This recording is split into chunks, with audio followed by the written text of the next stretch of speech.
across Australia, a whole bunch of universities got together as part of a national government funded project called the Project from the Office for Learning and Teaching, and they developed the Australian Universities Teaching Criterion Standards.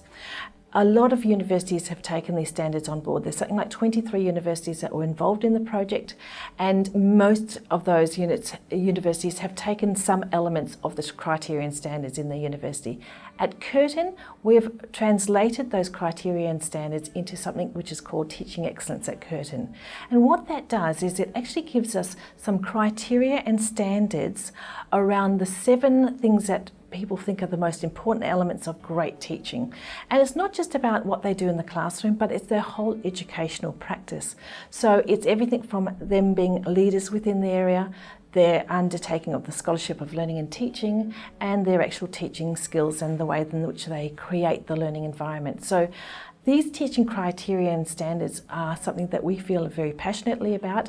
They describe what it would look like for someone who's brand new coming into the university, who's at a tutor level, and what would they look like in terms of the expectations of standards, to someone who's a full professor and teaching. What is the skill set that they have? What sort of things do we want them involved in? So the nice thing about these criteria is that they are very much mimic and link to the UK higher education standards. So that gives us some flavour for the international translation of these criteria. We're very much involved in trying now to ensure that not only are these criterion standards are well understood, but that we develop our staff so that they can actually meet the criteria. So professional learning and support and mentoring to actually meet those criteria. And we do that through a whole range of activities, including peer review of educational practice. And some of the things that are recognised is excellent teaching, and we have award schemes within the universities, within the faculty, within Curtin itself, as a whole of university, as an institution, as well as nationally. So all of those things match and link to how I might, as a teacher, show that I'm an excellent teacher. So the challenges are always the same for all universities, I think. How do we make teaching such an important thing and put it on the radar? We often talk about the outputs of universities, and often the measurement is around how well we do our research in universities, but we feel very passionately about the great teaching that occurs in universities and how we actually do recognise our teachers. So the sorts of activities we're trying to do within a university, aside from teaching awards, is that we want to try to help to progress our staff in their careers and reward them through processes like promotions.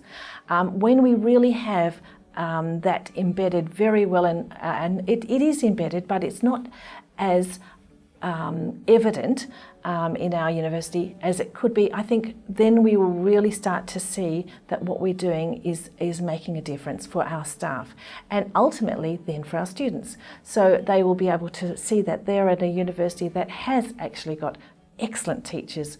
And when I talk about the university, I'm not just talking about Western Australia and Perth. I'm talking about our staff that are in other campuses like Miri in Malaysia.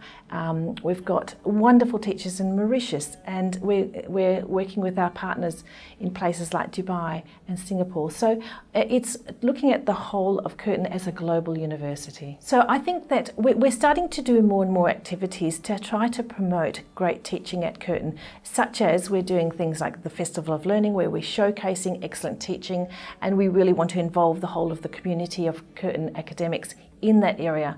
But I think it needs to be broader than that, and I'd like to see more involvement with students and with our community. I think it's a continual challenge because it's about engaging with all the stakeholders within the university. My role is specifically around the teachers, but I would like to see that broadened so that we do involve other very key stakeholders as well.